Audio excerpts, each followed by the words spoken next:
Hi, I'm Kim. My son Teddy was diagnosed with level 2 autism, bordering on level 1 in certain areas, in March of 2026.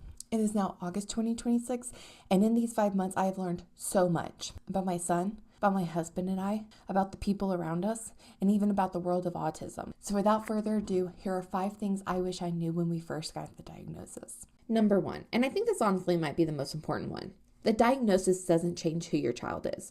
They're still the same 2 blue lines you saw in that first positive pregnancy test, the same butterfly kicks you felt in your belly, the same baby you held for the very first time after birth, the same child you even loved yesterday. The diagnosis doesn't change that. Number 2, you will not have all the answers, and that's okay. There will be questions you can't answer. There will be things you don't understand. There will even be days where you Google something and somehow end up even more confused than when you started. And that's okay. You don't have to become an autism expert overnight. Number 3, you can work on one thing at a time. You don't have to figure everything out all at once. There will be therapies, evaluations, school decisions, paperwork, questions, behaviors, milestones.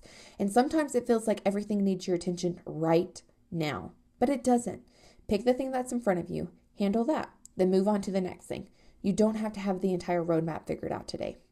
Number 4, autism is not a crutch, and I know this one is a little controversial, but I think it needs to be said. Just because your child is autistic doesn't mean you get to ignore behaviors that need to be addressed.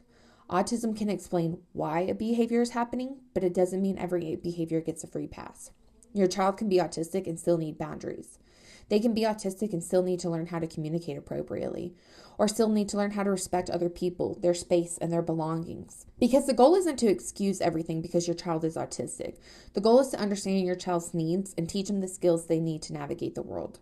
And number 5, you are allowed to have feelings about this. All of them. Relief, fear, anger, sadness, confusion, hope, guilt, love, exhaustion. You can feel more than one of these things at the same time.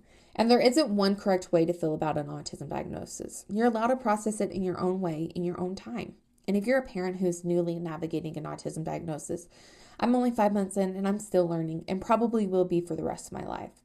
I hope I'll see you next time for the next part in our new series, 5 Things I Wish I Knew When My Son Was Diagnosed with Autism.